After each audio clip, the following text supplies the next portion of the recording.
상견례에 부모님도 안 오시고 시댁을 무시하네. 어머니. 귀를 찢는 듯한 소리와 함께 나의 왼쪽 뺨에 자결하는 고통이 퍼져나갔다. 순간 세상이 한쪽으로 기울어지는 것 같았다. 아니, 정확히는 내 인생 전체가 한순간에 뒤틀리는 느낌이었다. 방금 무슨 일이 일어난 거지? 정신이 아득해지면서도 나 박서연의 머릿속에는 단 하나의 생각만이 맴돌았다. 내가 사랑하는 남자의 어머니가 지금 나를 때렸다는 사실이. 침대 시트처럼 하얀 카페 벽지가 시야에 들어왔다. 천장의 은은한 조명은 여전히 부드러운 빛을 쏟아내고 있었고, 공기 중에는 방금 전까지만 해도 달콤하게 느껴졌던 바닐라 라떼 향이 떠다니고 있었다. 하지만 그 모든 것이 이제는 너무나 비현실적으로 느껴졌다. 어머니. 내 입술이 떨리며 그 한마디를 겨우 내뱉었다. 뺨에서 시작된 자결감은 이제 얼굴 전체로, 그리고 내 가슴 깊숙한 곳까지 번져가고 있었다. 아픈 건 뺨이 아니었다. 내 마음이, 내 자존심이, 그리고 민준이와의 미래에 대한 모든 환상이 산산조각 나는 소리가 들렸다. 어머니라고? 아직 며느리도 아닌 주제에 감히 어머니라고 불러? 시어머니 아니, 이제는 뭐라고 불러야 할지 모르겠는 그 여자, 최영애 씨가 날카롭게 쏘아붙였다. 그녀의 목소리에는 차가운 분노와 함께 묘한 우월감이 섞여 있었다. 마치 자신이 이 상황을 완벽하게 통제하고 있다는, 그리고 나 같은 존재는 한낱 벌레에 불과하다는 확신이 담겨 있었다. 과연 이 여자는 자신이 지금 무엇을 하고 있는지 알고 있을까? 카페에 다른 손님들이 하나둘씩 우리 쪽을 쳐다보기 시작했다. 수군거리는 소리가 희미하게 들렸다. 누군가는 스마트폰을 꺼내 들었다. 아마도 이 순간을 영상으로 담고 있을 것이다. SNS에 올라갈 또 하나의 진상 시어머니 영상이 되어버릴 이 장면을. 하지만 최영희 씨는 전혀 개의치 않는 듯했다. 아니, 오히려 더 목소리를 높였다. 도대체 부모 교육을 어떻게 받고 자란 거야? 상견례 날짜를 정해놓고 부모님도 안 오시고 전화도 한 통 없고, 이게 사람이 할 짓이야? 그녀의 얼굴은 분노로 붉게 달아올라 있었다. 60대 초반의 나이임에도 불구하고 매주 피부과를 다니며 관리한 그녀의 피부는 팽팽했다 하지만 지금 그 얼굴에는 분노와 모멸감, 그리고 무엇보다 자신이 무시당했다는 굴욕감이 적나라하게 드러나 있었다.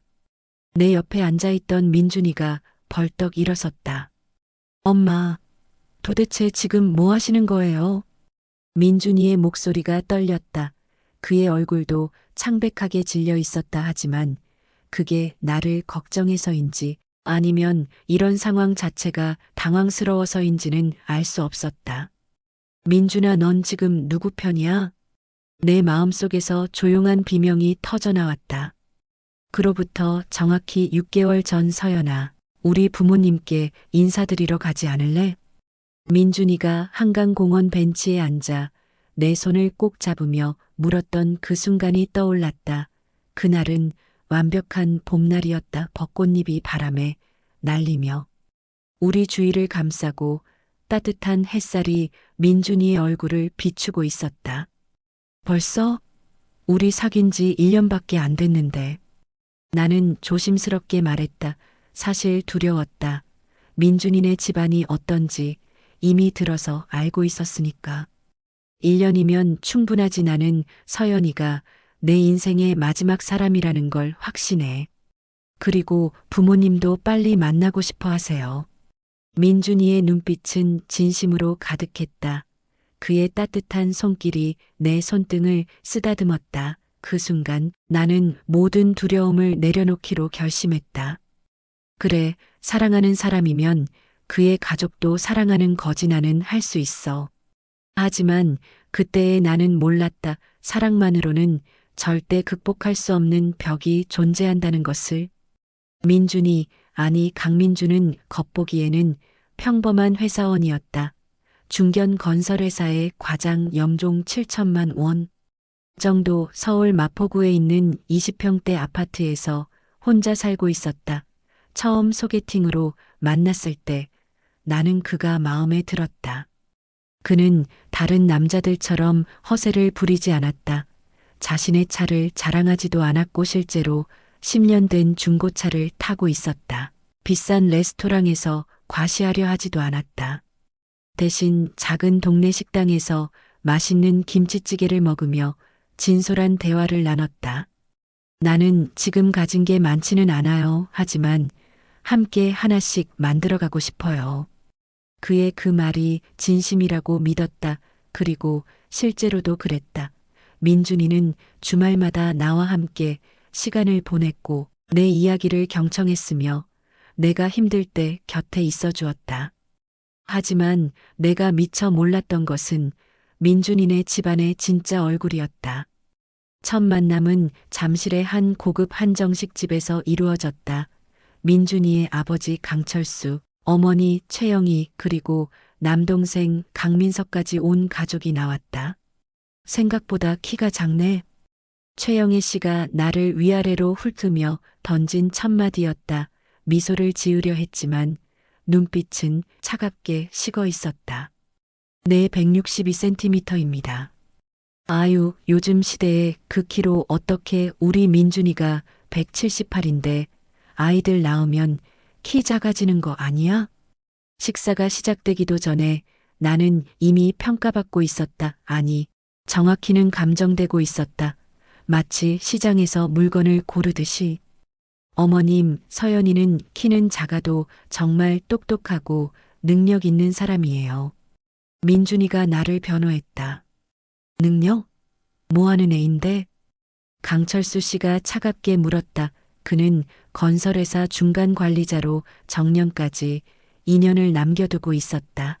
평생 성실하게 회사를 다녔지만 특별히 출세하지는 못한 평범한 회사원이었다 하지만 그의 태도에는 묘한 우월감이 배어 있었다.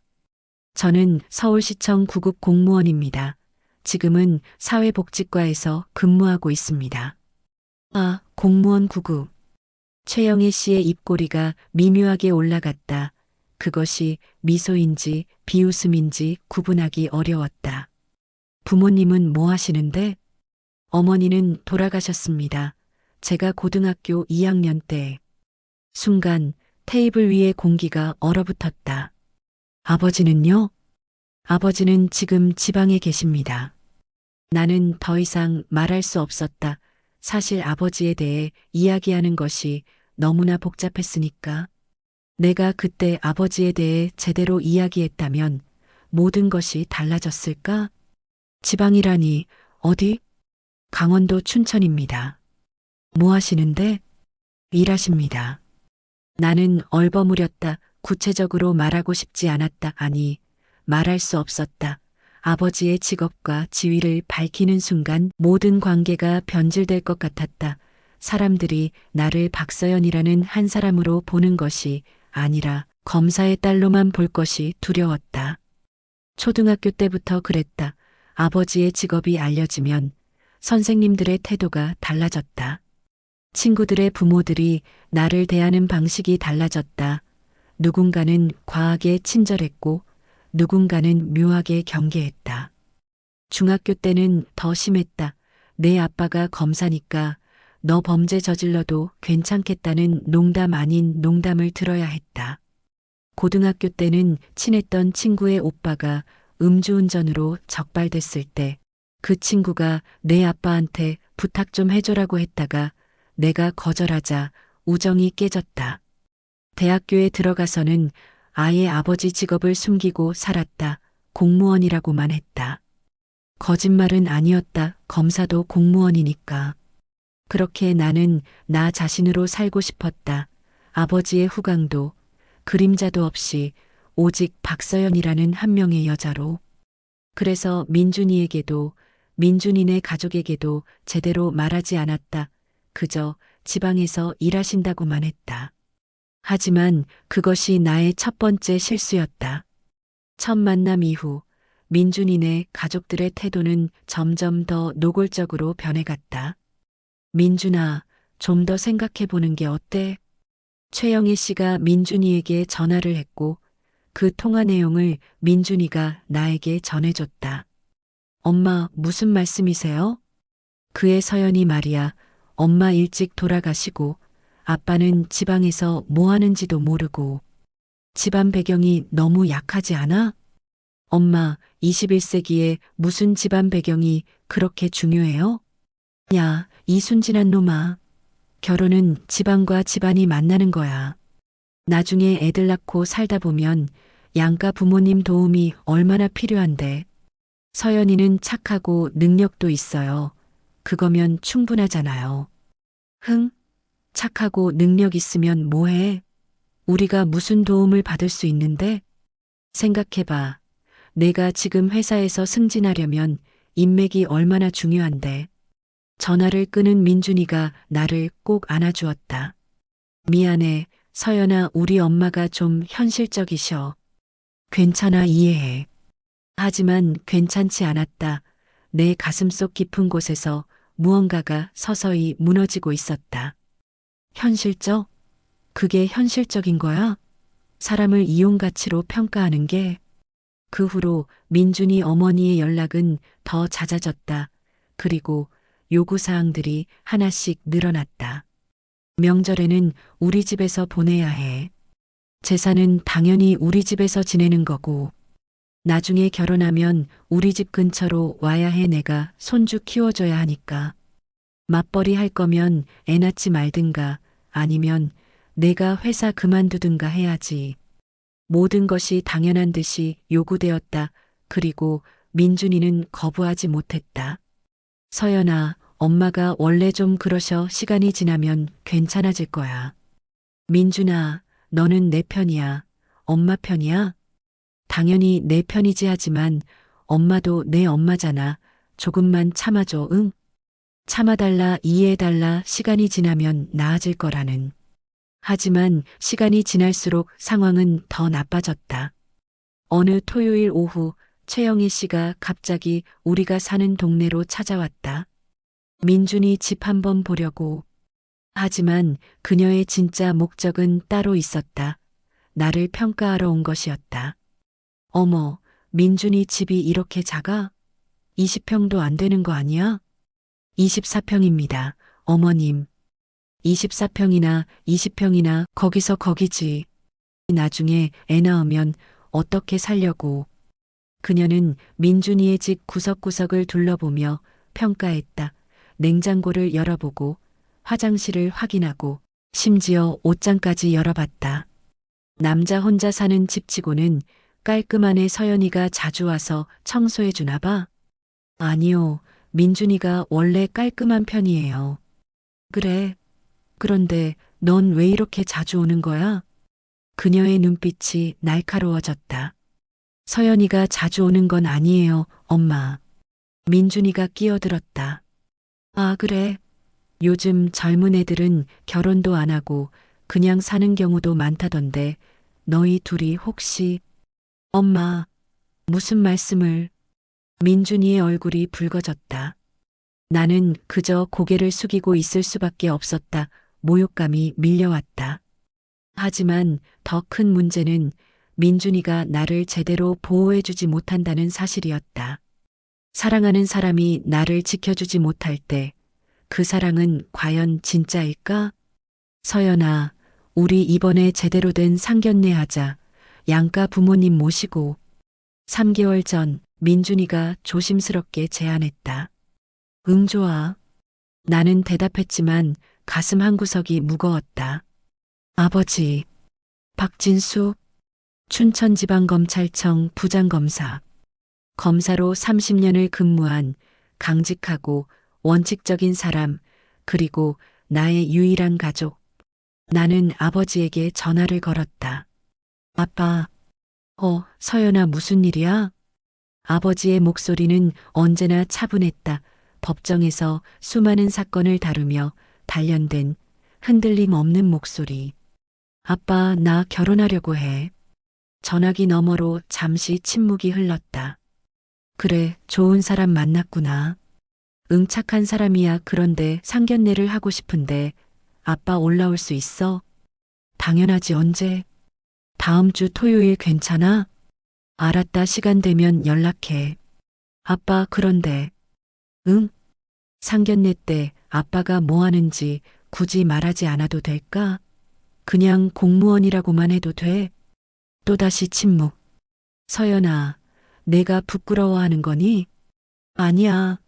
그게 아니라 나는 그냥 나로 평가받고 싶어. 아빠의 직업이나 지위가 아니라 알지? 내가 어렸을 때부터 얼마나. 알아, 내 마음 이해해. 그렇게 하자. 고마워, 아빠. 하지만 전화를 끊고 나서도 찝찝함이 남았다. 아버지에게 미안했다. 자랑스러운 아버지의 직업을 숨기고 싶다고 한 것이. 민준이네 쪽에서 상견례 장소를 정했다. 강남의 한 고급 한식당 1인당 20만 원이 넘는 코스 요리를 하는 곳이었다. 어머님이 고집하셔서 미안해. 민준이가 미안해했다. 괜찮아, 중요한 날이니까 좋은 데서 하는 게 맞지. 하지만 속으로는 불안했다. 최영희 씨가 아버지를 만나면 뭐라고 할까? 또 어떤 평가를 내릴까? 상견례 당일. 토요일 오후 6시로 약속이 잡혔다. 아버지는 오후 4시에 춘천에서 출발한다고 했다. 약 2시간이면 도착할 수 있는 거리였다.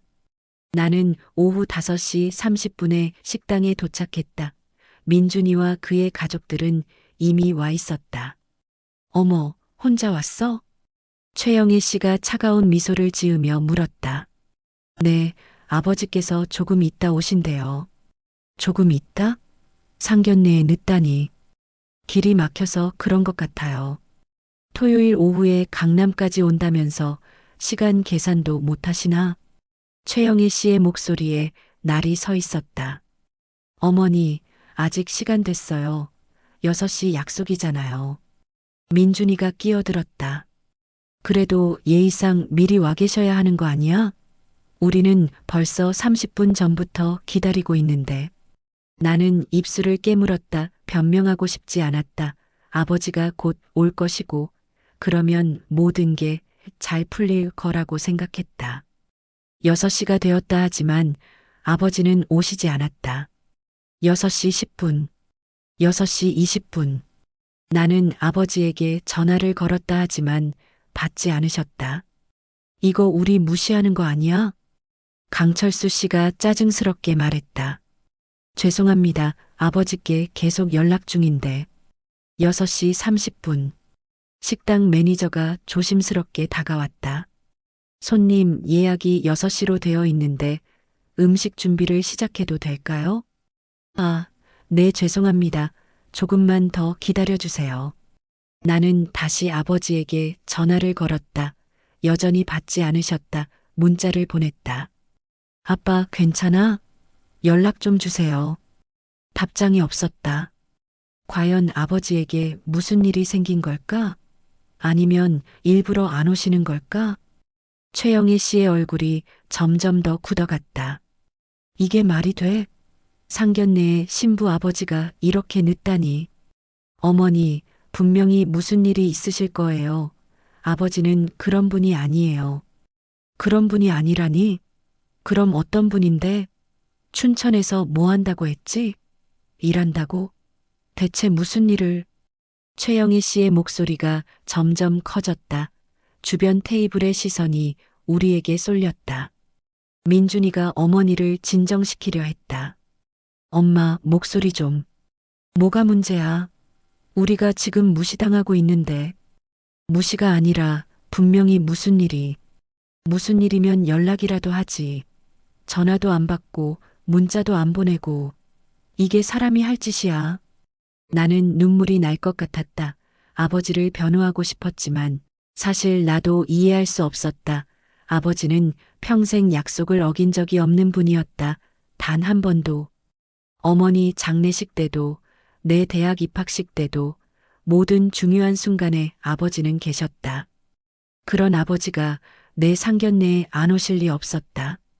분명히 큰일이 생긴 거야. 나는 다시 전화를 걸었다.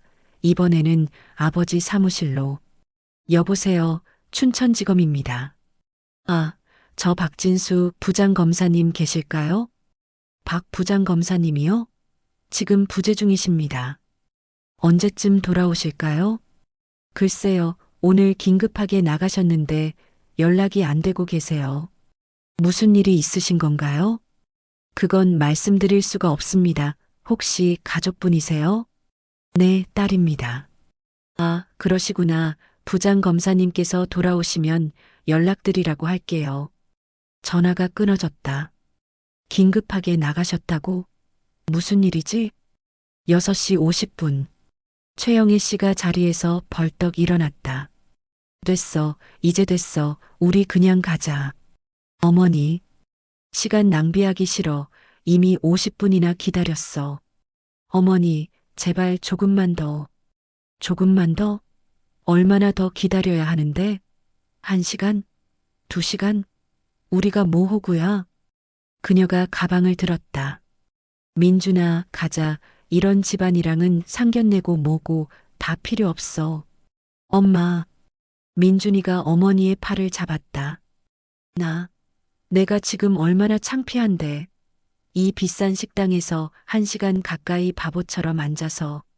그때 최영희 씨의 눈빛이 나를 향했다. 그리고 그 눈빛에는 지금까지 본 적 없는 차가운 분노와 경멸이 가득했다. 너 일부러 그런 거야? 네. 내 아버지가 안 오시게 일부러 시간 잘못 알려준 거 아니야? 우리 망신 주려고? 그게 무슨 말씀이세요? 아니면 애초에 아버지가 있기나 한 거야? 혹시 거짓말한 거 아니야? 어머니, 내 목소리가 떨렸다. 그게 아니라면 왜 이렇게 연락도 없이 안 오는데? 대체 무슨 일을 하시는 분이기에? 그건 나는 대답할 수 없었다. 아버지의 직업을 말하고 싶지 않았다 하지만 이 상황에서 뭐라고 변명해야 할지도 몰랐다. 최영희 씨는 내 침묵을 오해했다. 아니, 자기가 원하는 대로 해석했다. 그것 봐. 말도 제대로 못하잖아. 분명히 뭔가 숨기고 있어. 어머니, 아닙니다. 아버지는 정말. 됐어. 이제 더 이상 못 봐주겠어. 최영희 씨가 나를 향해 손가락을 가리켰다. 너같이 배경도 없고 부모도 없는 애가 감히 우리 민준이를. 엄마, 무슨 말을 그렇게 해. 민준이가 소리쳤다. 하지만 최영희 씨는 멈추지 않았다. 오히려 더 가까이 다가왔다. 배경도 없으면서 겸손하기라도 하면 모르겠는데 상견례에 부모도 안 오고 이게 사람이 할 짓이야. 그리고 그 순간 상견례에 부모님도 안 오시고 시댁을 무시하네. 따마이너스 악. 최영희 씨의 손바닥이 내 뺨을 강타했다. 시간이 멈췄다. 아니, 정확히는 내 인식 속에서 시간의 흐름이 이상하게 왜곡되었다. 뺨에서 시작된 자결감이 너무나 생생했다. 마치 슬로우 모션으로 재생되는 영화처럼 최영희 씨의 손이 내 뺨에 닿는 순간부터 지금까지의 모든 순간이 선명하게 각인되었다. 그녀의 손바닥의 온도, 공기를 가르는 소리, 충격이 전해지는 순간 내 고막에 울린 둔탁한 소음, 그리고 뺨에서 시작되어 얼굴 전체로, 목으로, 온몸으로 퍼져나가는 고통. 내 입에서 작은 신음이 새어나왔다. 눈물이 핑 돌았다. 아픈 것은 뺨이 아니었다. 내 자존심이, 내 영혼이 산산조각 나는 것 같았다. 왜 나한테? 주변 사람들의 눈빛이 느껴졌다. 몇몇은 충격에 입을 벌리고 있었고 누군가는 스마트폰을 들어 이 장면을 촬영하고 있었다. 식당 매니저가 황급히 달려오고 있었다. 하지만 내 눈에는 오직 최영희 씨의 얼굴만 보였다. 분노로 일그러진 그러면서도 묘하게 만족스러워 보이는 그 표정. 어머니 왜냐고? 내가 우리를 무시해서. 최영희 씨가 소리쳤다. 그녀의 손은 여전히 떨리고 있었다. 방금 나를 때린 그 손이. 민준아, 이제 봤지? 이 애가 어떤 애인지. 부모 교육도 제대로 안 된 애가. 엄마, 지금 뭐 하신 거예요? 민준이가 어머니와 나 사이에 섰다. 그의 얼굴도 충격으로 하얗게 질려 있었다. 뭐 하긴, 당연한 거 한 거지. 상견례에 부모도 안 오고 연락도 없고 이게 사람이 할 짓이야. 그래도 때리면 어떡해요. 사람을 때려. 때릴 만하니까 때렸지. 내가 엄마 마음을 알아? 얼마나 창피했는데. 강철수 씨가 주위를 둘러보며 난처한 표정을 지었다. 여보, 일단 진정하고 사람들이 다 보고 있어. 보든 말든 나는 내 아들 망치는 여자는 못 봐줘. 최영애 씨가 나를 노려보며 말했다. 넌 우리 집안에 안 어울려 배경도 없고 부모도 제대로 된 사람이 없으면서 우리 민준이한테 들러붙어서 너 같은 애 때문에 우리 아들 인생 망치는 거 못 봐. 나는 뺨을 감싸 쥔 채 그저 그 말들을 들어야 했다. 반박하고 싶었다, 소리치고 싶었다 하지만 목소리가 나오지 않았다. 아빠는 어디 계신 거야? 바로 그때였다. 식당 입구에 자동문이 열리는 소리가 들렸다. 모두의 시선이 그쪽으로 향했다. 그리고 나는 봤다. 아버지가 들어오시는 것을. 박진수, 키 178cm의 단정한 체격 회색빛이 섞인 머리는 깔끔하게 뒤로 넘겨져 있었다. 검은색 정장에 감색 넥타이. 언뜻 보기에는 평범한 50대 후반의 남성. 하지만 그 평범함 속에 있는 무언가가 달랐다. 그의 걸음걸이, 그의 시선, 그리고 그가 풍기는 묘한 아우라. 30년 동안 법정에서 수많은 사건을 다뤄온 사람만이 가질 수 있는 흔들림 없는 카리스마. 아버지의 눈빛이 나를 향했다. 그리고 그는 내 뺨을 본 순간 굳어졌다. 빨갛게 부어오른 내 왼쪽 뺨. 그리고 내 눈가에 맺힌 눈물. 아버지의 표정이 변했다. 평소에는 차분하고 이성적인 아버지의 얼굴에 내가 태어나서 한 번도 본 적 없는 감정이 스쳤다. 분노. 차갑고도 통제된 하지만 그 어떤 폭발보다 무서운 분노. 서연아. 아버지가 조용히 내 이름을 불렀다. 그리고 천천히 우리 테이블로 다가왔다. 아버지. 나는 겨우 그 한마디를 내뱉었다. 눈물이 터질 것 같았다. 아버지를 보는 순간 지금까지 꾹 참았던 모든 감정이 한꺼번에 밀려왔다. 최영애 씨가 아버지를 위아래로 훑어봤다. 아, 이제 오시나 봐요? 거의 1시간이나 늦으셨는데요? 그녀의 목소리에는 여전히 적개심이 가득했다 하지만 아버지의 존재감 때문인지 조금 전보다는 톤이 낮아져 있었다. 아버지는 최영애 씨를 쳐다보지도 않았다. 오직 나만 바라보며 물었다. 누가 때렸니? 나는 대답할 수 없었다. 서연아, 누가 너를 때렸는지 물어봤다. 아버지의 목소리는 여전히 차분했다 하지만 그 차분함 속에 얼마나 큰 분노가 숨어 있는지 나는 알고 있었다. 최영애 씨가 코웃음을 쳤다. 제가 때렸어요. 왜요? 문제라도 있어요? 아버지가 천천히 고개를 돌려 최영희 씨를 바라봤다. 그 순간 최영희 씨의 얼굴에서 핏기가 사라졌다. 아버지의 눈빛 그것은 단순한 분노가 아니었다. 30년간 수많은 범죄자들을 마주하며 단련된 사람의 본질을 꿰뚫어보는 그 시선. 문제가 있죠. 아버지가 조용히 말했다. 대한민국에서는 타인을 폭행하는 것이 명백한 범죄입니다. 형법 제260조 폭행죄 2년 이하의 징역 500만 원 이하의 벌금, 구류 또는 과료에 처해집니다. 뭐요? 최영애 씨가 당황한 표정을 지었다. 게다가 여기는 공공장소입니다. 여러 사람이 목격했고 누군가는 영상까지 촬영했을 겁니다. 증거가 명확하죠. 잠깐만요. 당신 누구세요? 무슨 권한으로? 제 소개를 안 했네요. 아버지가 가방에서 무언가를 꺼냈다. 검찰청 신분증이었다.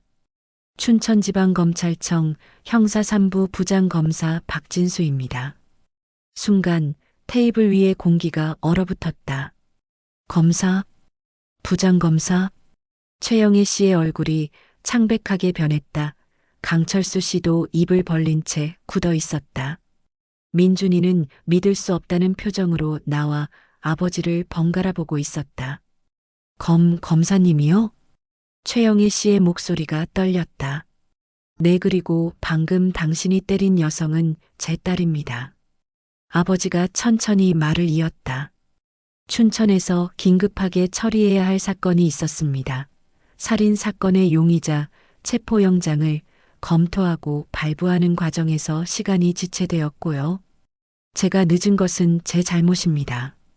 그는 최영애 씨를 똑바로 쳐다보며 말했다. 하지만 그것이 당신이 제 딸을 폭행할 이유는 되지 않습니다. 아니, 그게 오해예요. 최영애 씨가 더듬거리며 말했다. 오해? 여기 있는 모든 분들이 목격했습니다. 당신이 제 딸의 뺨을 때린 것을 오해의 여지가 없습니다. 제가 너무 화가 나서 실수로? 사람의 얼굴을 때리는 것이 실수입니까? 아버지의 목소리가 한층 차갑게 가라앉았다. 강철수 씨가 끼어들었다. 검사님, 죄송합니다. 저희가 너무 오래 기다려서 흥분한 것 같습니다. 사과드리겠습니다. 사과는 제게 하는 것이 아닙니다. 아버지가 나를 가리켰다. 제 딸에게 하십시오, 정식으로. 그리고 그것만으로는 부족합니다. 네? 그게 무슨... 폭행죄는 친고죄가 아닙니다. 피해자가 원하지 않아도 검찰이 기소할 수 있습니다. 물론 제 딸의 의사를 존중하겠지만 저는 검사로서 이 사건을 그냥 넘어갈 생각이 없습니다. 최영애 씨의 얼굴이 흑빛으로 변했다. 아니, 검사님, 제발. 서연아. 아버지가 나를 불렀다. 어떻게 하고 싶니? 나는 뺨을 감싼 채 아무 말도 할 수 없었다. 머릿속이 복잡했다. 민준이와의 관계, 그리고 지금까지의 모든 것들이 뒤엉켰다. 민준이가 다가왔다. 서연아, 미안해, 정말 미안해. 그의 눈에도 눈물이 맺혀 있었다. 엄마가 너무 심했어. 나도 몰랐어. 내 아버지가. 몰랐다고? 내가 처음으로 입을 열었다. 내가 몰랐던 게 뭔데? 내 아버지 직업? 그게 중요해? 아니, 그게 아니라. 그게 중요하다는 거잖아. 결국 내가 검사 딸이니까 이제 태도가 달라지는 거잖아. 내 목소리가 떨렸다. 나는 그냥 나로 사랑받고 싶었어. 내 배경이나 아버지의 지위가 아니라 박서연이라는 한 사람으로. 그래서 말 안 했던 거야. 최영애 씨가 무릎을 꿇었다. 서연 씨, 아니, 서연아, 제발 용서해줘. 엄마가 아니, 내가 잘못했어, 제발. 그녀의 태도가 180도 바뀌어 있었다. 조금 전까지 나를 무시하고 폭행했던 그 사람이 맞나 싶을 정도로. 나는 그 모습을 보며 깨달았다. 이 사람은 나를 사람으로 본 게 아니었구나. 그저 이용 가치로만 판단했던 거구나. 그리고 지금도 마찬가지구나. 두려워서 무릎 꿇는 거지. 진심으로 잘못했다고 생각하는 게 아니구나. 아버지가 나를 조용히 데리고 식당 밖으로 나왔다. 우리는 식당 앞 조용한 벤치에 앉았다. 시원한 저녁 바람이 불어왔지만 내 뺨의 화끈거림은 가라앉지 않았다. 아빠, 미안해. 내가 먼저 말했다. 내가 왜 미안해? 아빠 직업 말 안 한 거, 그리고 이렇게 된 거. 서연아. 아버지가 내 손을 잡았다. 따뜻했다. 너는 잘못한 게 없어. 내가 내 방식대로 살고 싶었던 거. 아빠가 이해해. 나도 젊었을 때 그랬거든. 그래. 응, 할아버지가 교장 선생님이셨잖아. 나도 학교 다닐 때 그게 부담스러웠어. 교장 아들이 아니라 박진수로 평가받고 싶었지. 아버지가 씁쓸하게 웃었다. 하지만 서연아, 한 가지는 깨달아야 해. 뭔데? 사람의 본질은 위기 상황에서 드러난다는 것. 내 남자친구 가족들, 그들이 보여준 게 그들의 진짜 모습이야. 나는 고개를 숙였다. 인정하고 싶지 않았지만 아버지 말이 맞았다. 그리고 내 남자친구, 민준이? 그래, 그 사람은 너를 제대로 지켜주지 못했어.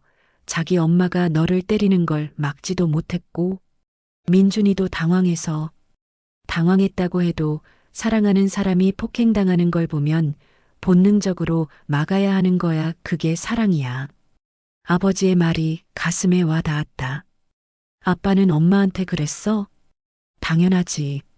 아버지가 멀리 하늘을 바라봤다. 내 엄마는 정말 좋은 사람이었어. 하지만 주변에서 안 좋게 보는 사람들도 있었지. 시골 출신의 대학도 못 나온 사람이 검사와 결혼한다고 누군가 내 엄마한테 모욕적인 말을 한 적이 있었어. 뭐라고 했는데? 검사 부인 자격이 안 된다고. 그때 내가 그 사람 앞에서 말했지. 제 아내를 평가할 자격이 있는 사람은 이 세상에 저 하나뿐입니다. 그리고 제 평가는 이미 끝났습니다. 완벽하다고요. 눈물이 핑 돌았다. 엄마가 좋아하셨겠다. 내 엄마는 울면서 웃었어. 그리고 말했지. 여보, 당신은 내 기사님이에요. 아버지의 눈가도 촉촉해져 있었다. 서연아, 너도 그런 사람을 만나야 해. 어떤 상황에서도 너를 지켜주고 너를 세상에서 가장 소중한 사람으로 대하는 사람. 민준이는 아니란 거지. 그건 내가 판단할 일이야. 하지만 아빠는 솔직히 오늘 본 것만으로는 그 사람을 신뢰할 수 없어. 바로 그때 민준이가 식당에서 나왔다. 그의 뒤로 최영애 씨와 강철수 씨도 따라 나왔다. 서연아. 민준이가 달려왔다. 서연아, 정말 미안해. 내가 너를 제대로 지켜주지 못했어. 그의 눈에서 눈물이 흘러내렸다. 엄마가 너무 심했어. 나도 화났어. 진짜로. 하지만 내가 그 순간에 어떻게 해야 할지 몰랐어. 미안해. 나는 민준이를 바라봤다. 진심으로 미안해하는 것 같았다. 하지만 진심이면 충분한 걸까? 진심만으로 모든 게 용서되는 걸까? 최영애 씨가 조심스럽게 다가왔다. 검사님, 그리고 서연 씨. 그녀는 완전히 다른 사람이 되어 있었다. 조금 전에 오만함은 온데간데 없고 초라하고 두려워 보이는 중년 여성만 남아 있었다. 정말 죄송합니다. 제가 너무 흥분해서 변명의 여지가 없습니다. 제가 잘못했습니다. 그녀가 깊게 고개를 숙였다. 서연 씨, 제발 용서해 주세요. 제가 앞으로 잘할게요. 정말로. 나는 그 모습을 보며 생각했다.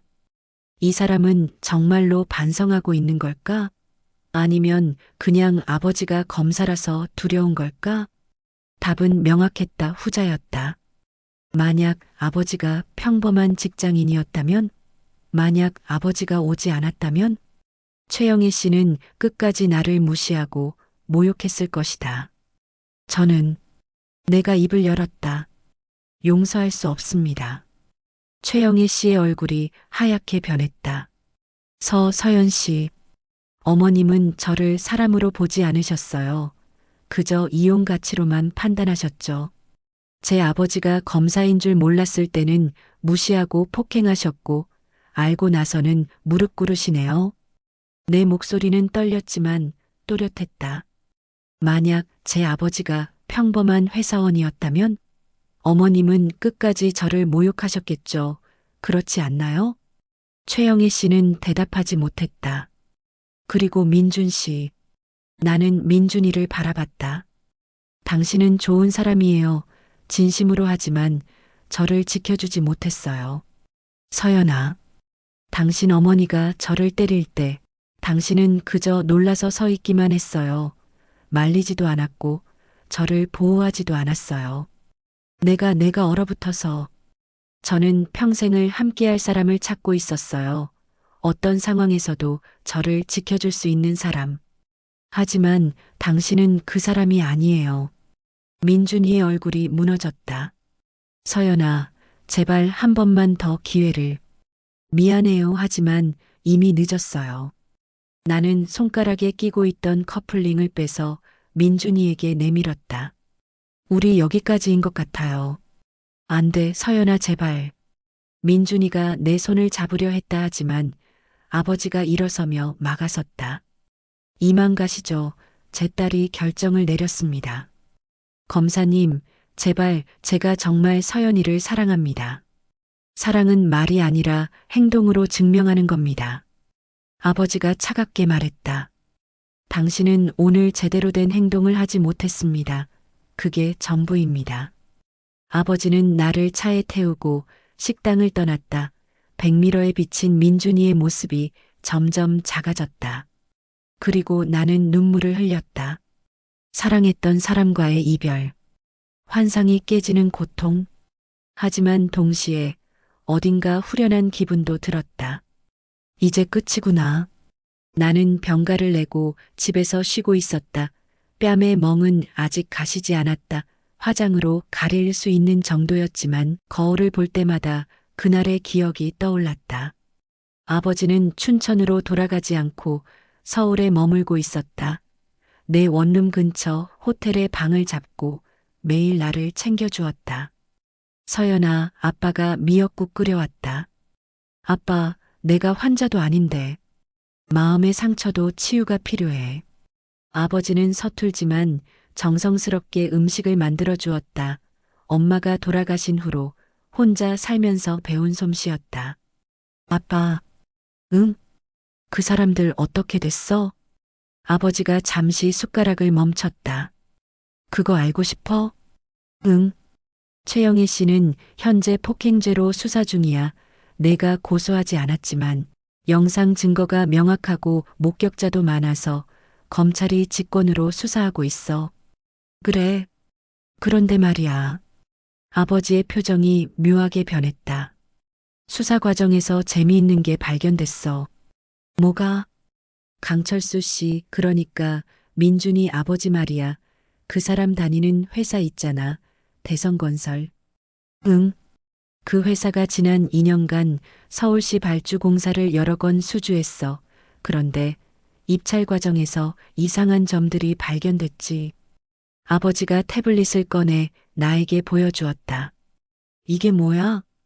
입찰 담합 정황이야. 대성건설을 포함한 3개 업체가 담합해서 가격을 조작했어. 그리고 그 과정에서 서울시 공무원들에게 뇌물을 준 정황도 있고.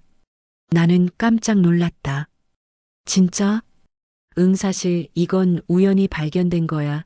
최영희 씨 사건을 조사하면서 그 집안의 재산 상태를 확인했거든. 그런데 강철수 씨의 통장에 출처가 불분명한 거액이 여러 번 입금된 기록이 있더라고. 얼마나? 지난 2년간 총 3억 원 정도. 월급으로는 설명할 수 없는 금액이지. 아버지가 화면을 넘겼다. 더 조사해 봤더니 대성건설 비자금 계좌에서 나온 돈이었어. 그리고 그 비자금의 용처가 공무원 접대와 뇌물이었지. 그럼 강철수 씨는 회사의 비리에 깊숙이 연루되어 있어. 단순한 중간 관리자가 아니라 뇌물 전달책 역할을 했던 거야. 나는 할 말을 잃었다. 그 사람들이 그런 일을? 그리고 더 재미있는 건 아버지가 다른 화면을 보여줬다. 최영희 씨 명의로 된 고급 아파트가 강남에 3채나 있어. 뭐? 시가로 총 50억 원 정도. 그런데 취득 경로가 불분명해. 증여세도 제대로 신고하지 않았고. 어떻게 그런 돈이? 남편이 받은 뇌물로 투자한 거지. 그리고 차명 계좌를 이용해서 돈 세탁도 했어. 아버지의 눈빛이 날카로워졌다. 서연아, 내가 만날 뻔했던 집안이 이런 집안이야. 겉으로는 평범한 중산층 가정인 척했지만 실제로는 부정부패로 얼룩진 범죄자 가족이었어. 나는 온몸에 소름이 돋았다. 민준이는 알고 있었을까? 그건 모르겠어. 하지만 최소한 집안이 갑자기 부유해진 이유는 의아하게 생각했을 거야. 바로 그때 초인종이 울렸다. 아버지가 인터폰을 확인했다. 강민준이네. 민준이가? 응, 어떻게 할래? 나는 잠시 고민했다 하지만 만나야 할 것 같았다. 마지막으로. 들어오라고 해. 민준이는 초췌해 보였다. 3일 만에 몇 년은 늙은 것 같았다. 서연아, 무슨 일이에요? 나는 일부러 존댓말을 썼다. 거리를 두기 위해. 아니, 저 우리 집안이 지금 난리예요. 그래요? 아버지가 검찰에 소환됐어요. 뇌물 혐의로 그리고 어머니도 조사받고 있어요. 탈세 혐의로. 민준이의 목소리가 떨렸다. 서연아, 나는 정말 몰랐어. 우리 집이 그런 식으로 돈을 벌었는지. 정말 몰랐어요? 솔직히 말할게 의심은 했어. 우리 집이 갑자기 강남에 아파트를 사고 엄마가 명품을 사고 아버지 월급으로는 불가능한 생활이었거든. 하지만 확신하지 못했고 확인하려고도 하지 않았어. 그게 더 편했으니까. 민준이가 고개를 떨구었다. 나는 겁쟁이야. 진실을 마주할 용기가 없었어. 그래서 모른 척했고 그 돈으로 누린 편안함을 포기하지 못했어. 이것이 민준이의 진짜 모습이었다. 나쁜 사람은 아니었다 하지만 약한 사람이었다. 가족의 부정을 의심하면서도 외면했고 나를 지켜야 할 순간에도 망설였던 민준 씨. 응? 이제 정말 끝이에요, 우리. 알아, 나도 알아. 민준이가 쓰게 웃었다. 나는 너한테 어울리지 않아. 처음부터 그랬어. 나는 너무 약해. 너처럼 강한 사람이 아니야. 강해서가 아니에요. 그냥 옳은 걸 선택하고 싶었을 뿐이에요. 그게 강한 거야. 옳은 걸 선택할 수 있는 게. 민준이가 일어섰다. 서연아, 정말 미안해. 그리고 행복해. 그가 문을 나가는 것을 지켜봤다. 가슴 한구석이 아팠다. 사랑했던 사람과의 완전한 이별이었으니까. 하지만 후회는 없었다. 일주일 후 아버지로부터 전화가 왔다. 서연아, 잠깐 춘천으로 올 수 있어? 갑자기 무슨 일인데? 대성건설 사건이 생각보다 훨씬 크게 번졌어. 내가 직접 봐야 할 것 같아. 나는 다음 날 춘천으로 향했다. 춘천지방검찰청 아버지의 사무실. 아빠, 무슨 일이야? 아버지는 심각한 표정으로 서류 뭉치를 내밀었다. 대성건설 사건을 파다 보니까 더 큰 게 나왔어. 더 큰 게? 응, 단순한 입찰 담합이나 뇌물이 아니야. 조직적인 건설 비리 카르텔이었어. 아버지가 설명을 시작했다. 대성건설을 포함한 7개 건설사가 컨소시엄을 형성해서 지난 5년간 서울시와 경기도 발주공사를 독점했어. 총 사업비가 2조 원 규모야. 2조 원? 응, 그리고 그 과정에서 설계를 조작하고 자재를 부실하게 쓰고 차액을 빼돌렸어. 부실 공사로 만든 건물들이 지금 서울 곳곳에 있다는 거지. 나는 숨이 막혔다. 그럼 사람들이 위험한 건물에서 살고 있다는 거야? 그래, 언제 사고가 날지 모르는 상황이야. 이미 몇몇 건물에서 균열이 발견됐어. 아버지가 또 다른 서류를 보여줬다. 그리고 이 비리에 연루된 사람들 명단이야. 나는 명단을 쭉 훑어봤다. 그리고 한 이름에서 멈췄다. 강민석? 민준이의 남동생 이름이었다. 맞아, 강민석. 그 사람이 실은 이 카르텔의 핵심 인물이야. 뭐? 강민석은 겉으로는 작은 무역회사를 운영하는 것처럼 보였지만 실제로는 건설 비리 카르텔의 자금 관리자였어. 비자금을 조성하고 뇌물을 전달하고 돈 세탁을 총괄했지. 나는 믿을 수 없었다. 그런데 아버지 강철수는 왜? 강철수는 말단이야. 실제 지시는 아들 강민석이 했어. 아버지를 이용해서 현장 실무자들에게 뇌물을 전달하게 한 거지. 그럼 최영애 씨는? 최영애 씨는 모든 걸 알고 있었어. 그리고 적극적으로 협조했지. 자기 명의로 부동산을 사들이고 비자금을 관리하고. 아버지가 한숨을 쉬었다.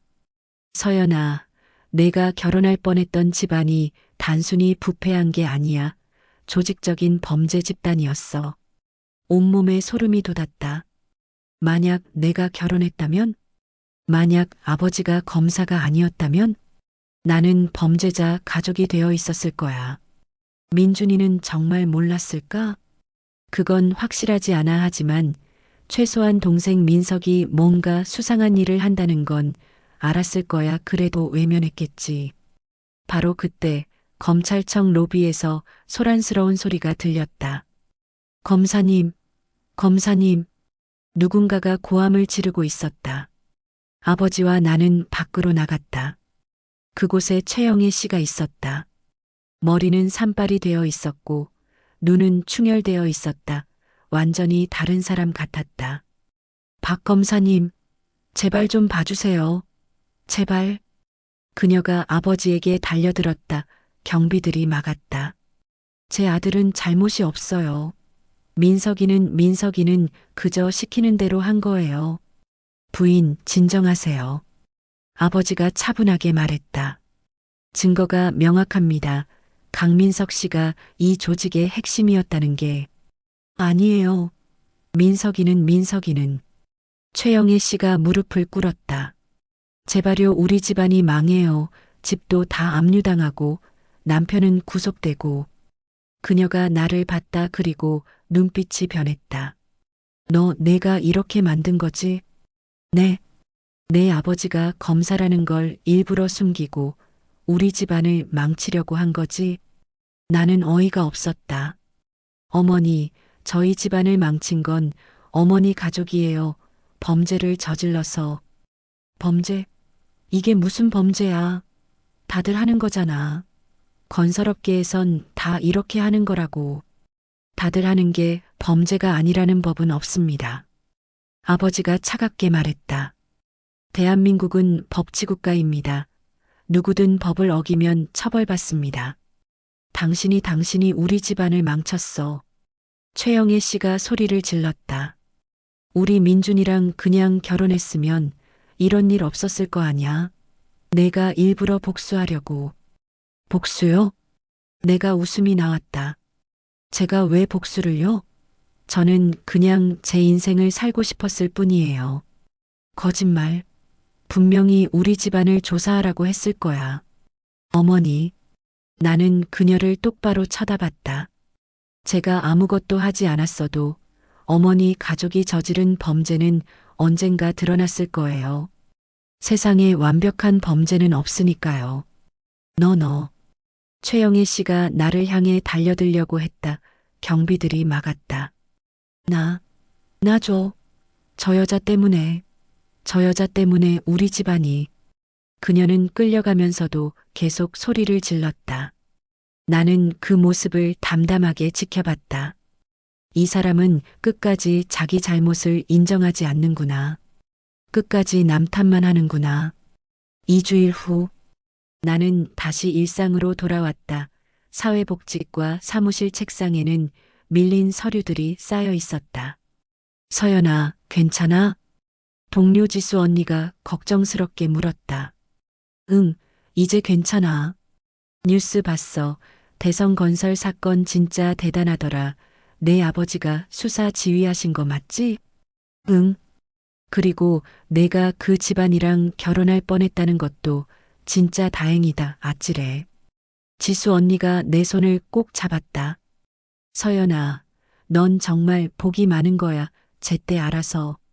응. 하지만 가슴 한구석은 여전히 아팠다. 민준이를 사랑했던 기억은 사라지지 않았으니까. 점심시간. 휴대폰에 문자가 왔다.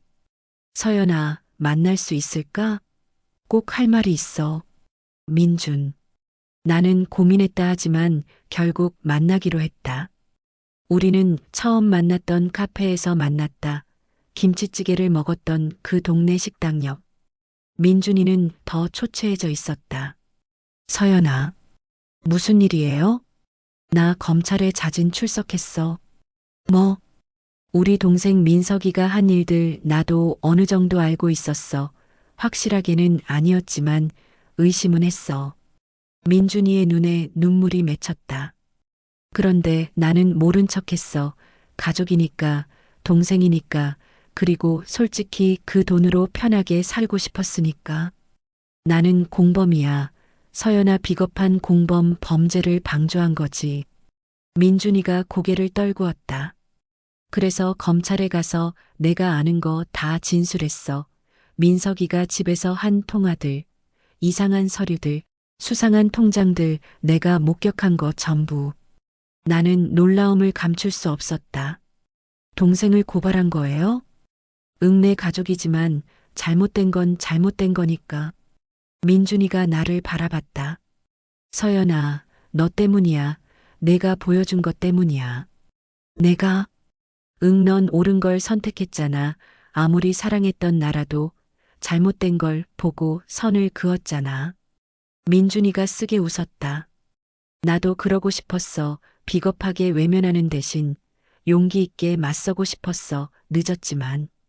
민준 씨, 나는 너한테 미안해. 너를 제대로 지켜주지도 못했고 나약한 모습만 보였어 하지만 마지막으로 마지막만큼은 제대로 하고 싶었어. 그가 일어섰다. 나는 아마 공범으로 처벌받을 거야. 회사에서도 해고될 거고 하지만 괜찮아. 이제야 제대로 사는 것 같아. 민준이가 문을 향해 걸어갔다. 그리고 돌아서서 마지막으로 말했다. 서연아, 정말 행복해. 그리고 사랑했어. 문이 닫혔다. 나는 한참을 그 자리에 앉아 있었다.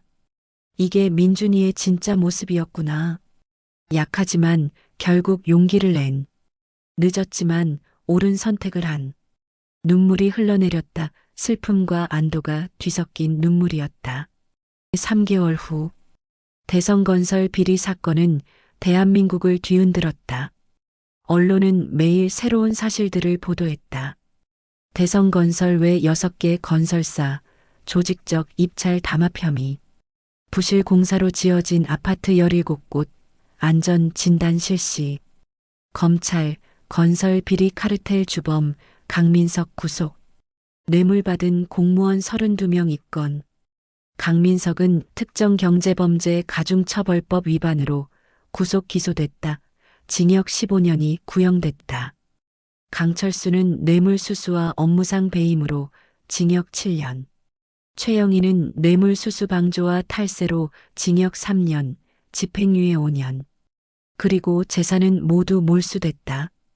강남의 아파트 3채, 명품들, 고급 자동차들 모두 압류되어 경매로 넘어갔다.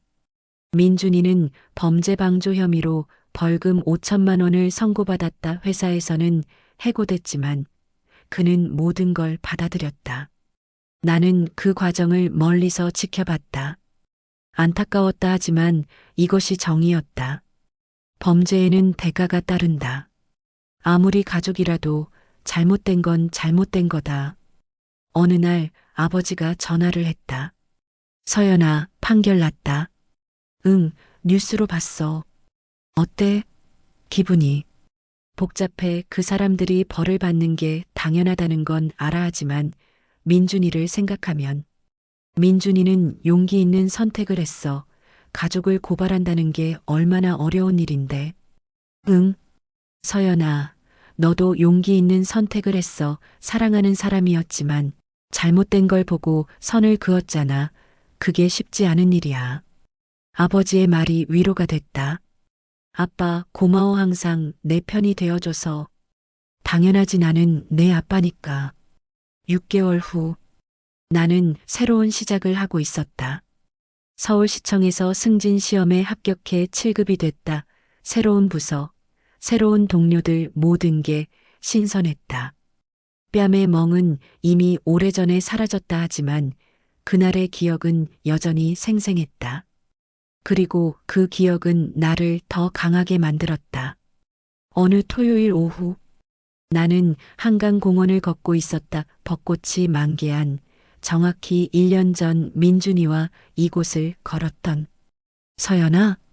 뒤에서 목소리가 들렸다. 돌아보니 민준이었다. 민준 씨. 그는 많이 달라져 있었다. 수척해졌지만 눈빛은 더 맑아져 있었다. 우연이네 여기서 만나다니. 응. 어색한 침묵이 흘렀다. 요즘 어때? 민준이가 먼저 물었다. 잘 지내 승진도 했고 민준 씨는? 나는 작은 회사에 다시 취직했어.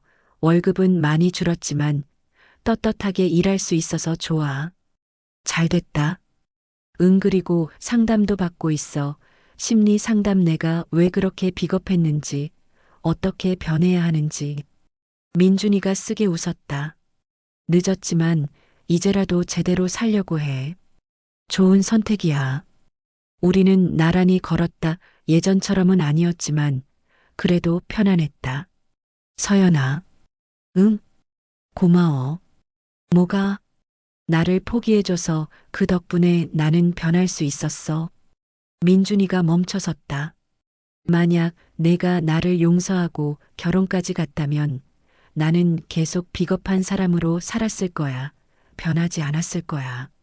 하지만 너는 선을 그었고 나는 그 선 앞에서 나 자신을 돌아볼 수 있었어.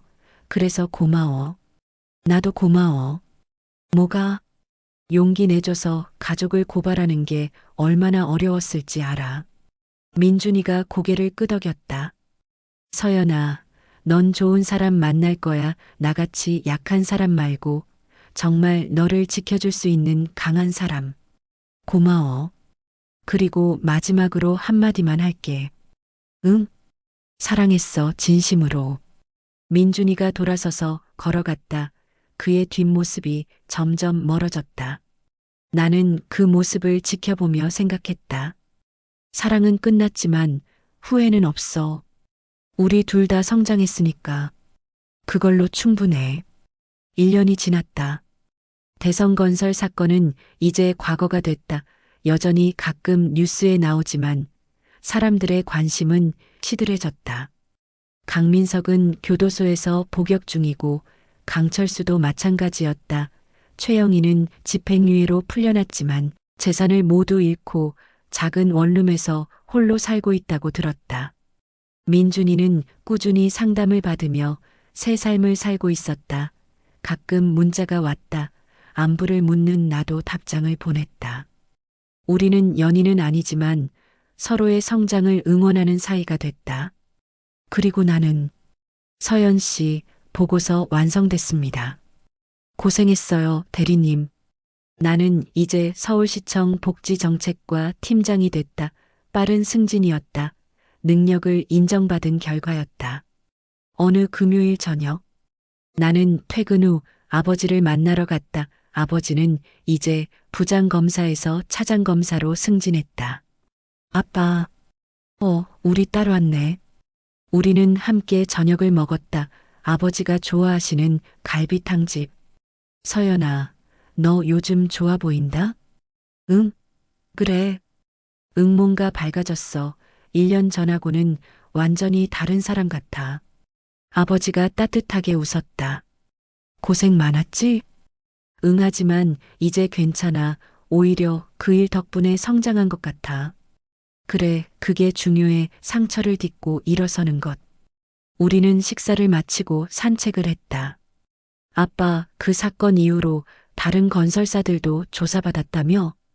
응, 대성건설 사건이 발단이 돼서 건설업계 전체가 들썩였지.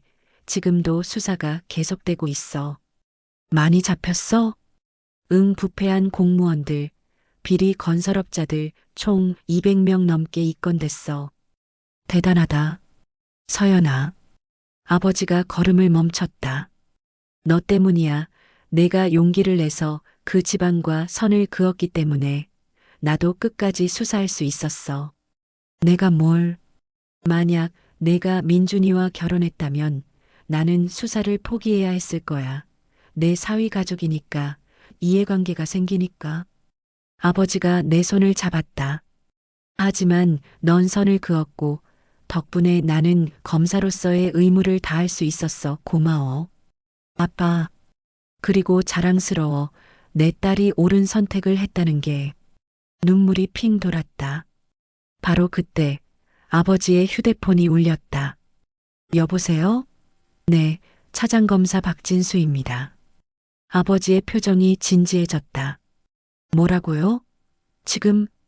네, 알겠습니다. 바로 가겠습니다. 전화를 끊은 아버지가 나를 봤다. 서연아, 미안한데 급한 일이 생겼어. 먼저 들어가 있어. 무슨 일인데? 대성건설 사건 관련인데 새로운 증거가 나왔대. 지금? 응, 중요한 거라서 바로 확인해야 해. 아버지는 급히 떠났다. 나는 집으로 돌아왔다. 그런데 현관문 앞에 소포가 하나 놓여 있었다. 보내는 사람 이름이 없었다. 뭐지? 조심스럽게 열어봤다. 안에는 USB 하나와 편지가 들어 있었다. 편지를 펼쳤다. 서연 씨께. 저는 대성건설에서 일했던 직원입니다. 양심의 가책을 느껴 이 자료를 보냅니다.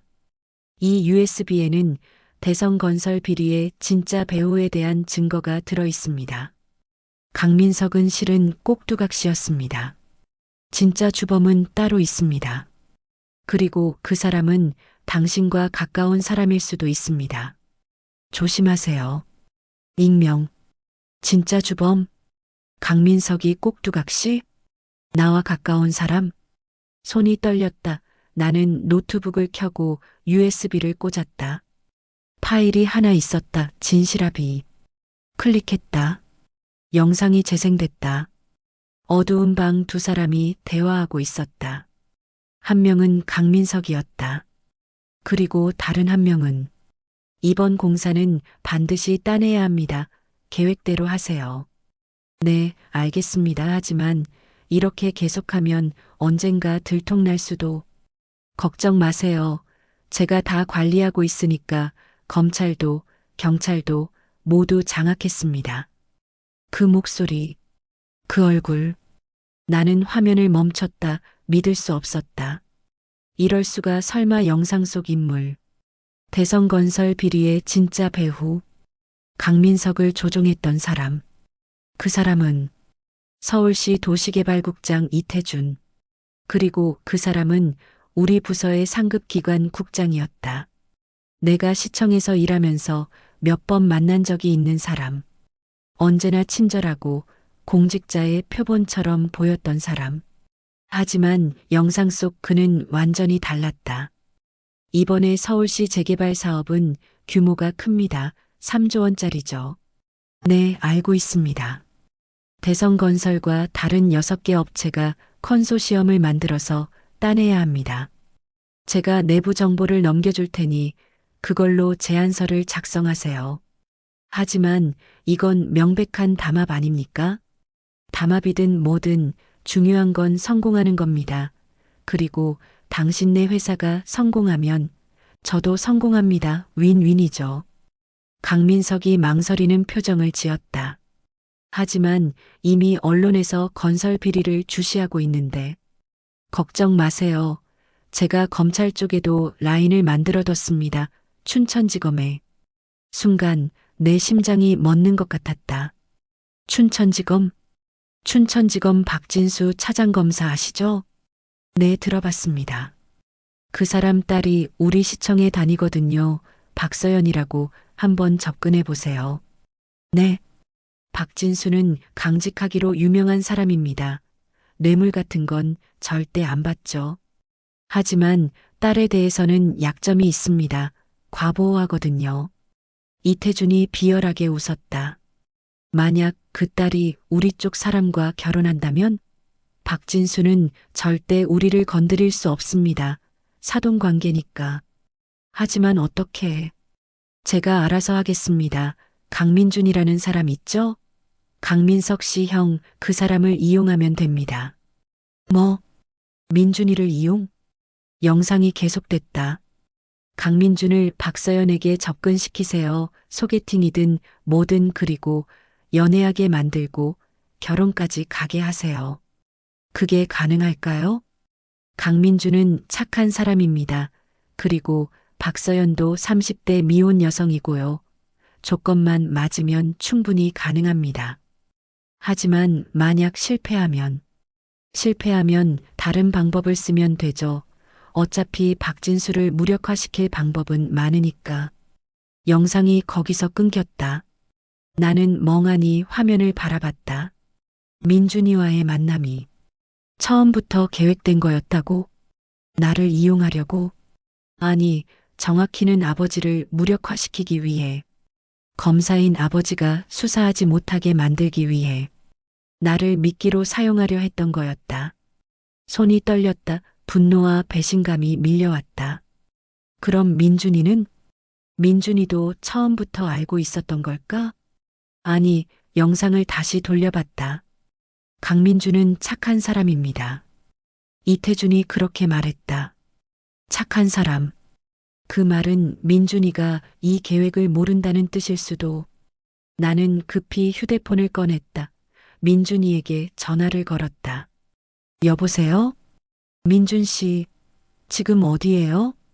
서연아, 무슨 일이야? 목소리가. 지금 당장 만나야 해요. 급해요. 알았어. 어디로 갈까? 우리 집 앞 카페로 와요. 30분 안에. 전화를 끊고 나는 아버지에게도 연락했다. 아빠. 서연아, 무슨 일이야? 큰일이에요. 새로운 증거를 발견했어요. 대성건설 사건의 진짜 배우를. 뭐? 지금 어디야? 집이에요. USB를 받았는데 거기에 영상이. 절대 혼자 있지 마. 내가 지금 간다. 그리고 그 USB 아무한테도 보여주지 마. 네. 30분 후. 카페에 민준이가 도착했다. 나는 그를 조용한 구석 자리로 데려갔다. 서연아, 무슨 일이야? 얼굴이 창백해. 민준 씨, 물어볼 게 있어요. 나는 그의 눈을 똑바로 쳐다봤다. 우리 처음 만난 거 소개팅이었죠? 응, 그랬지. 누가 소개해줬어요? 회사 사람. 누구요? 민준이가 잠시 생각했다. 김 과장님이었어. 우리 부서 과장님. 그 사람이 왜 우리를 소개해줬죠? 글쎄, 그냥 나보고 여자친구 없다고 하니까 아는 여자 한 명 소개해준다고. 그 김 과장님, 풀네임이 뭐예요? 김태영. 왜? 나는 노트북을 꺼내 USB를 다시 확인했다. 파일이 여러 개 더 있었다. 처음에는 못 봤던 숨긴 파일들이었다. 그중 하나를 열었다. 문서 파일이었다. 프로젝트 서연. 단계별 계획. 1단계 강민준과 박서연 소개 담당 김태영 과장. 2단계 연애 진행 관찰 담당 강민서. 3단계 결혼 유도 담당 최영희. 4단계 박진수 검사 무력화 담당 이태준. 예상 소요 기간 12개월. 성공 확률 85%. 민준이가 화면을 봤다. 그의 얼굴이 창백해졌다. 이게 무슨... 우리 만남이 우연이 아니었어요. 처음부터 계획된 거였어요. 나는 영상도 보여줬다. 민준이는 말을 잃었다. 그의 손이 떨렸다. 나를 이용한 거야. 민준 씨는 몰랐죠? 당연하지. 나는 진심으로 너를 좋아했어. 아무것도 모르고. 민준이의 눈에 눈물이 고였다. 동생도 나를 이용했던 거야. 바로 그때 아버지가 도착했다. 그리고 그의 뒤에는 여러 명의 검사들과 경찰들이 함께였다. 서연아, 아빠. 아버지가 USB를 받아 확인했다. 그의 표정이 굳어졌다.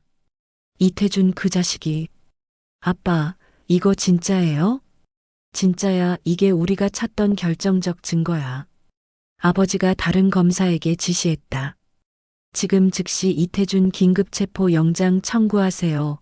그리고 서울시청 압수수색 준비. 네, 차장님. 검사들이 바삐 움직였다. 아버지가 민준이를 봤다. 강민준 씨. 네.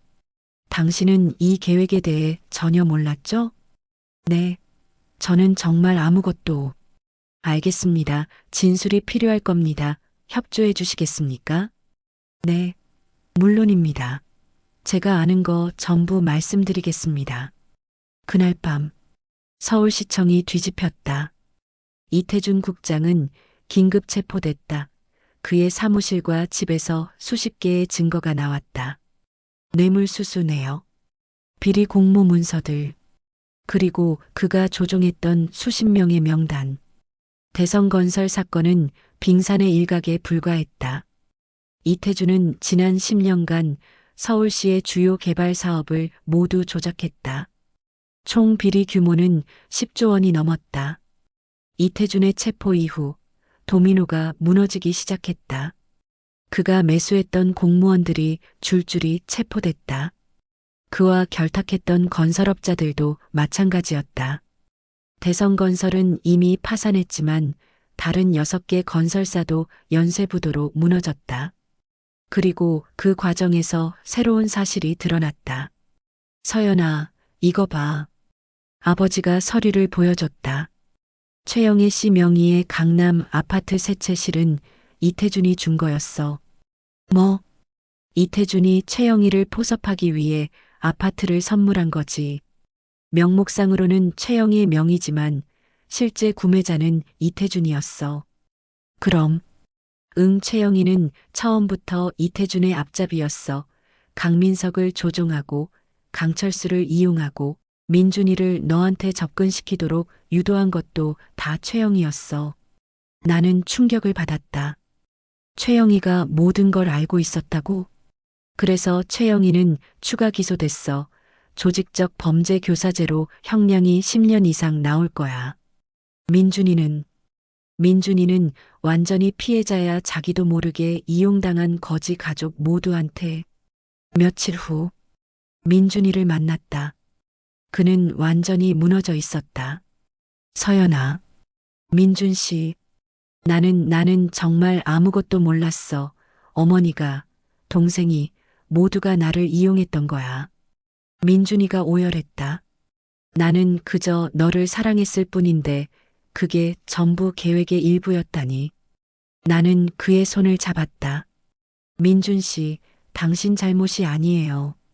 하지만 당신은 진심이었어요. 나도 알아요.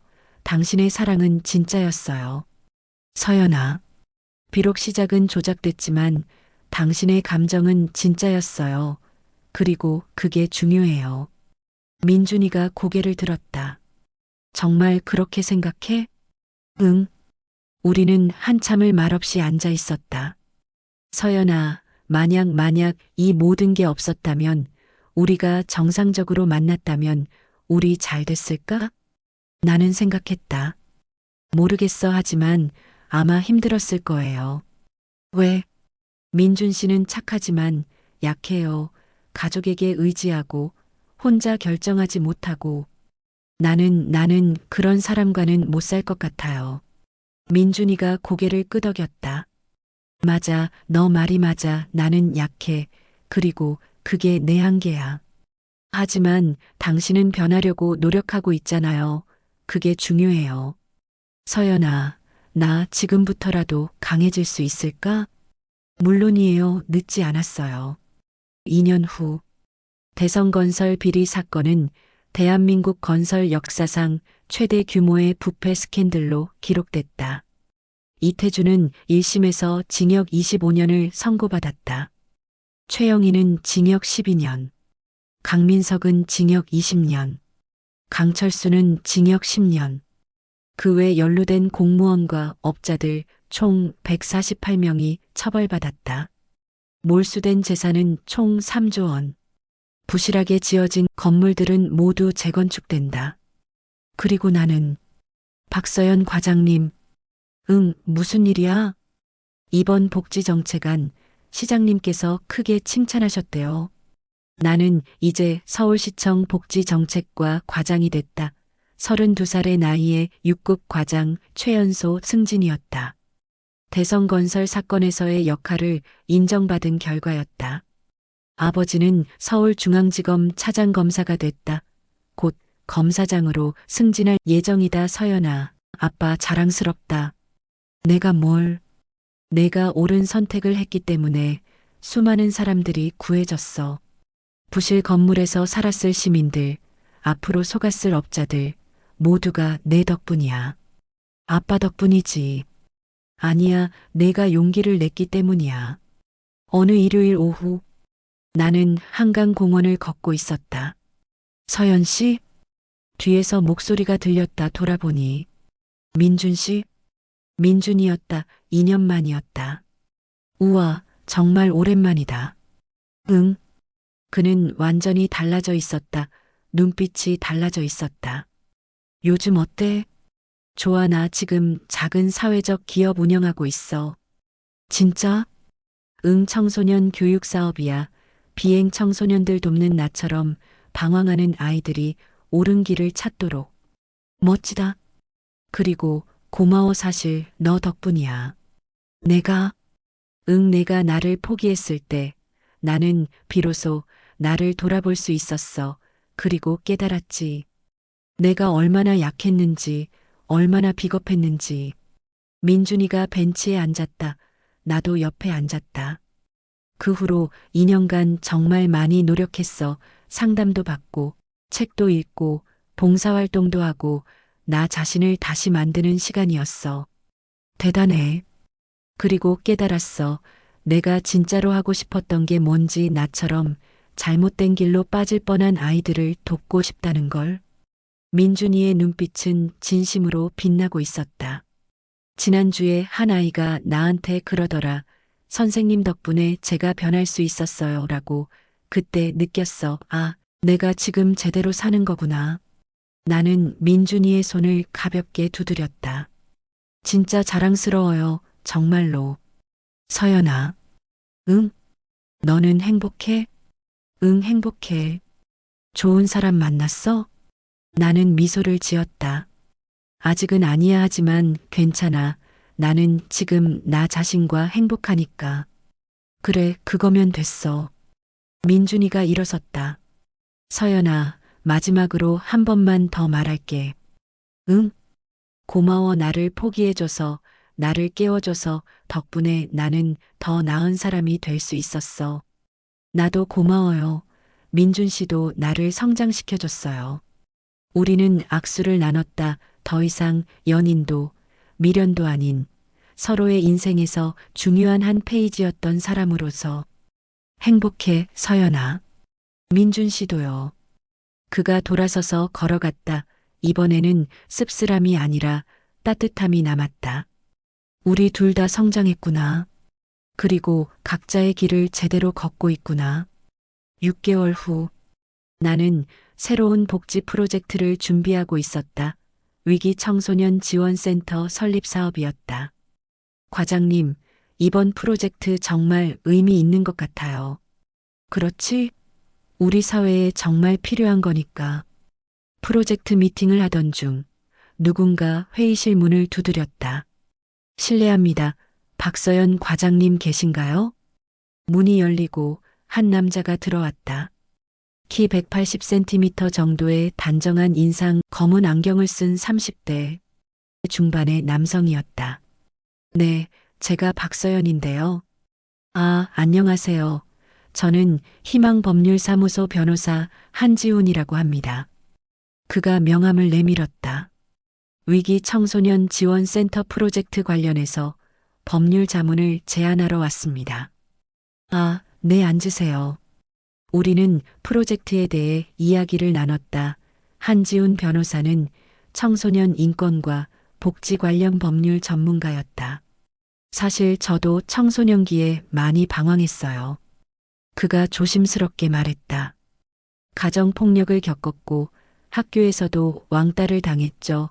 그때 한 사회복지사 선생님이 저를 구해주셨어요. 그래서 변호사가 되신 거예요? 네, 나 같은 아이들을 돕고 싶어서요. 법으로 보호하고 싶었어요. 그의 눈빛에는 진심이 담겨 있었다. 미팅이 끝나고 그가 물었다. 저 실례가 안 된다면 커피 한 잔 하시겠어요? 프로젝트에 대해 더 이야기하고 싶어서요. 좋아요. 우리는 근처 카페로 갔다. 그리고 이야기를 나눴다. 프로젝트에 대해서, 청소년 복지에 대해서, 우리의 꿈에 대해서. 시간이 가는 줄 몰랐다. 어머, 벌써 7시네요. 시간이 정말 빠르네요. 한지훈이 웃었다. 박 과장님, 오늘 정말 즐거웠어요. 같은 생각을 가진 분을 만나서. 저도요. 다음에 또 만나도 될까요? 프로젝트 관련해서. 물론이죠. 그렇게 우리는 자주 만나기 시작했다. 처음에는 일 때문이었다. 하지만 점점. 서연 씨, 저 고백할 게 있어요. 어느 금요일 저녁 한지훈이 조심스럽게 말했다. 네. 저 서연 씨가 좋아요. 일 때문에 만난 게 아니라 한 사람으로서 좋아요. 내 심장이 두근거렸다.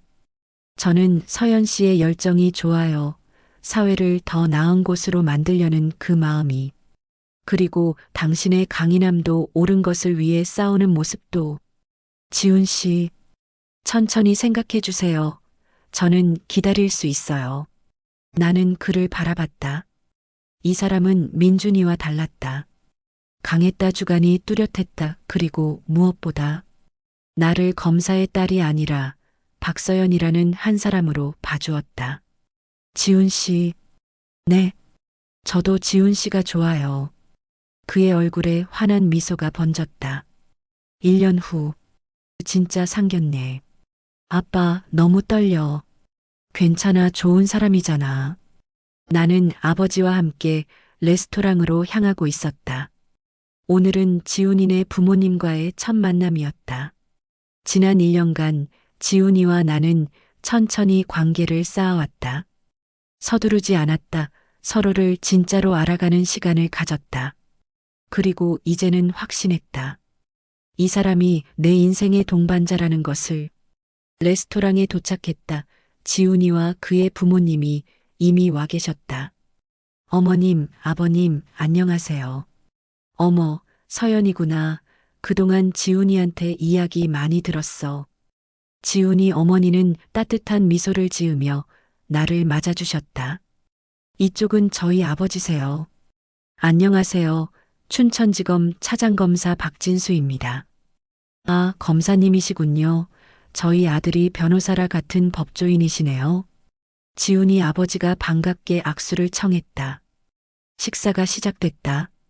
그리고 놀랍게도 분위기는 너무나 편안했다. 지훈이 부모님은 나의 직업이나 배경보다 나라는 사람에 대해 물었다. 서연 씨는 어떤 일을 하세요? 서울시청에서 복지 정책을 담당하고 있습니다. 어머, 멋진 일 하시네요. 우리 지훈이가 서연 씨 이야기할 때마다 눈을 반짝이더라고요. 어머니, 지훈이가 부끄러워하며 말렸다. 모두가 웃었다.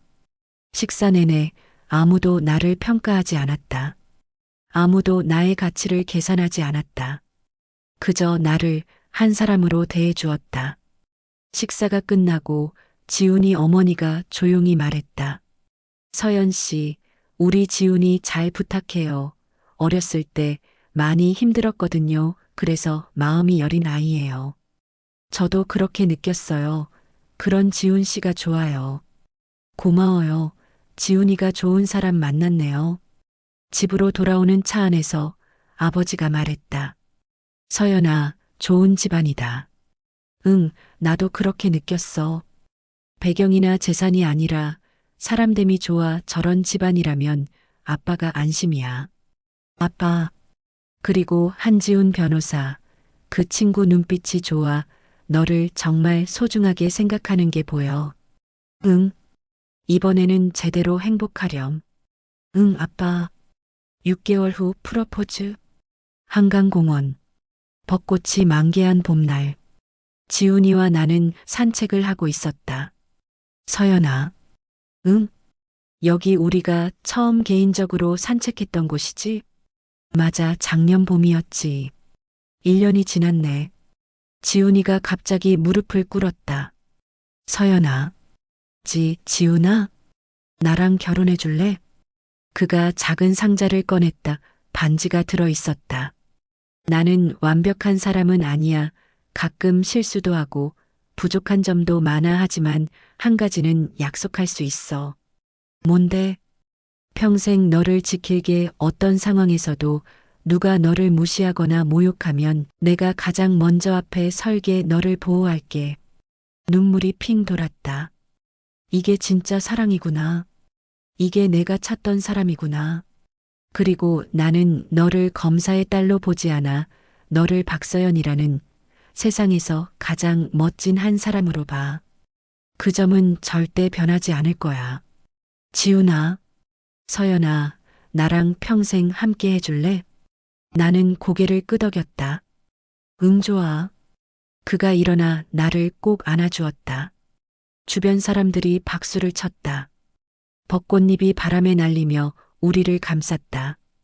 이 순간이 영원하길. 이 행복이 계속되길. 1년 후, 드디어 결혼식 날이 왔다. 웨딩홀은 소박했지만 따뜻했다. 우리가 함께 도왔던 청소년들이 축하 공연을 해주었다. 민준이도 왔다. 서연아, 축하해. 고마워. 민준 씨 와줘서. 좋은 사람 만났네. 한 변호사님, 좋은 분 같아. 응, 정말 좋은 사람이야. 민준이가 지훈이와 악수를 나눴다. 서연이 잘 부탁드립니다. 내 평생 행복하게 해줄게요. 민준이가 미소를 지었다. 이제는 진심으로 나의 행복을 축하해주는 미소였다. 최영희는 오지 않았다. 아직 복역 중이었다. 하지만 그것도 괜찮았다.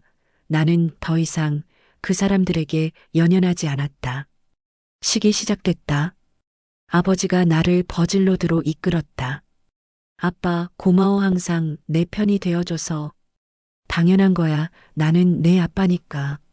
아빠가 가르쳐 준 거 잊지 않을게. 옳은 것을 선택하는 용기. 그래, 그게 가장 중요해. 우리는 천천히 버질로드를 걸었다. 그리고 지훈이에게 도착했다. 아버지가 내 손을 지훈이에게 건넸다. 우리 딸 부탁합니다. 내 평생 소중히 하겠습니다. 지훈이가 나를 바라봤다. 사랑해. 나도 사랑해. 3년 후. 엄마, 엄마. 응, 준서야 왜? 나는 이제 두 아이의 엄마가 됐다. 3살짜리 아들 준서와 돌된 딸 서아. 아빠가 공원 가자는데. 그래, 그럼 가자. 지훈이가 거실에서 서아를 안고 있었다. 여보, 준비됐어? 응, 가자. 우리 가족은 한강공원으로 향했다. 벚꽃이 만개한 완벽한 봄날이었다. 엄마, 저기 봐. 벚꽃? 준서가 신나게 뛰어다녔다. 나는 그 모습을 보며 미소를 지었다. 행복하다. 진짜로 행복하다. 여보, 뭐 생각해? 지훈이가 물었다. 그냥 행복하다고 생각했어.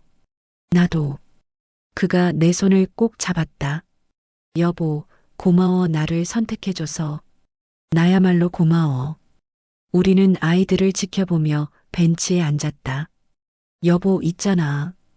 응? 가끔 생각해. 만약 그때 민준이와 결혼했다면 어땠을까 하고. 후회해? 아니, 절대 아니야. 오히려 감사해. 감사해? 응, 그 일이 없었다면 나는 진짜 중요한 게 뭔지 몰랐을 거야. 나는 지훈이를 바라봤다. 사랑은 배경이나 조건이 아니라는 것. 진짜 사랑은 어떤 상황에서도 상대를 지키는 거라는 것. 그리고 옳은 선택을 할 수 있는 용기가 얼마나 중요한지. 서연아. 그리고 당신처럼 진짜로 나를 사랑해주는 사람이 얼마나 소중한지. 지훈이가 나를 꼭 안아주었다. 나도 매일 감사해. 너를 만난 것에 대해. 우리는 아이들이 노는 모습을 지켜봤다. 행복했다. 완벽하지는 않았지만 진짜였다. 그리고 그것으로 충분했다. 저녁, 집으로 돌아와서 아이들을 재우고 나는 아버지에게 전화를 걸었다. 아빠, 서연아, 무슨 일이야? 아무 일도 아니야. 그냥 사랑한다고 말하고 싶어서. 전화기 너머로 아버지가 웃는 소리가 들렸다. 나도 사랑해, 딸. 아빠, 그때 고마웠어. 나를 지켜줘서. 당연한 거야. 아빠가 가르쳐 준 거. 잊지 않을게. 옳은 것을 선택하는 용기. 그리고 진짜 중요한 게 뭔지 아는 것. 그래, 그게 인생에서 가장 중요한 거야. 아빠, 나 행복해 정말로. 알아, 아빠도 행복해. 내가 행복하니까. 전화를 끊고 나는 창밖을 바라봤다. 별이 빛나고 있었다. 그때의 나에게 말해주고 싶어. 힘들겠지만 견뎌내라고. 올바른 선택을 하라고. 그러면 언젠가 진짜 행복이 찾아올 거라고. 지훈이가 뒤에서 나를 안아주었다. 뭐 생각해? 과거를. 후회돼? 아니, 전혀. 나는 그의 품에 기대었다. 오히려 감사해. 그 모든 일들이 나를 지금의 나로 만들어줬으니까. 그래, 모든 일에는 이유가 있나 봐. 응. 우리는 함께 별을 바라봤다. 그리고 나는 깨달았다. 진짜 행복은 조건이나 배경에서 오는 게 아니라는 것. 진심으로 서로를 존중하고 사랑하고 지켜주는 관계에서 온다는 것. 그리고 그 행복을 위해서는 때로 용기 있는 선택이 필요하다는 것. 나는 그 선택을 했다. 힘들었지만 옳은 선택이었다. 그리고 그 선택 덕분에 지금 이 순간 완벽한 행복을 누리고 있다. 이 이야기가 여러분에게 잔잔한 울림을 주었다면 무료 구독과 어디에서 듣고 계신지 댓글 남겨주세요. 감사합니다.